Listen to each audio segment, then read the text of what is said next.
Alright, we are speedrunning the Mindseye issue. Ready?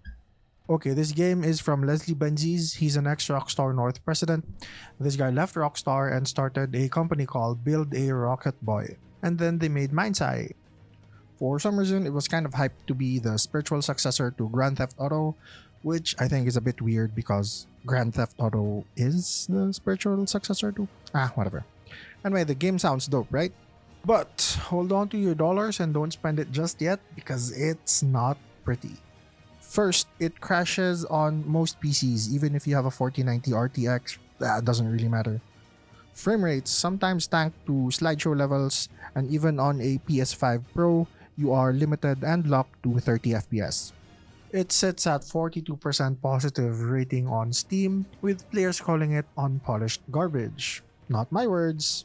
Second, bugs are horrific. The NPCs melt into spaghetti monsters when you hit them with a car, vehicles do cartwheels for no apparent reason, and the AI. The AI, what can I say?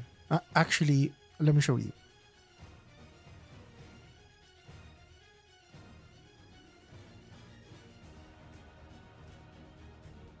Number 3. Gameplay is absolute dog water.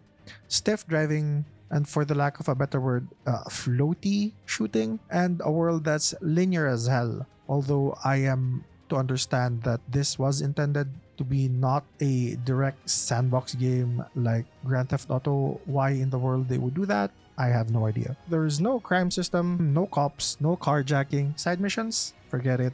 It's more like a $60 demo and not a AAA game.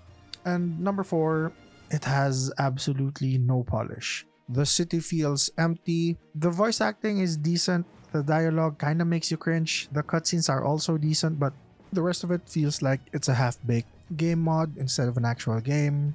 Steam reviews are screaming that the game is very unplayable and feels like it's very rushed, even though story is just generic sci-fi. And number 5, players did not receive review codes. The devs dodged critics, and now Sony's refunding PS5 players for performance issues.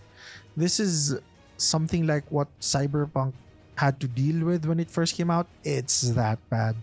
Patches are promised, but good luck with that. And lastly, the best part, streamer drama. We all love streamer drama. Devs cancelled sponsored streams last minute, seconds before they go live. Yes, you heard that right. These are all paid streams, so you can imagine the dumpster fire that was happening right then and there. And for the people who were able to stream, they were really just laughing the whole time and were not able to hype the game up. Also, Mr. OG himself, Mr. Find Me a Giraffe, Thomas Jefferson, also known as Soda Poppin', gave the game a real shot and it just kept crashing the whole time. Honestly, it was funny just to see his reactions. People on Act say that it's a PR nightmare with devs begging streamers to stop. I think that's the best part. Well, that is the Mindseye speedrun. Thank you very much for joining me in this episode. I hope to see you in the next one. Bye guys!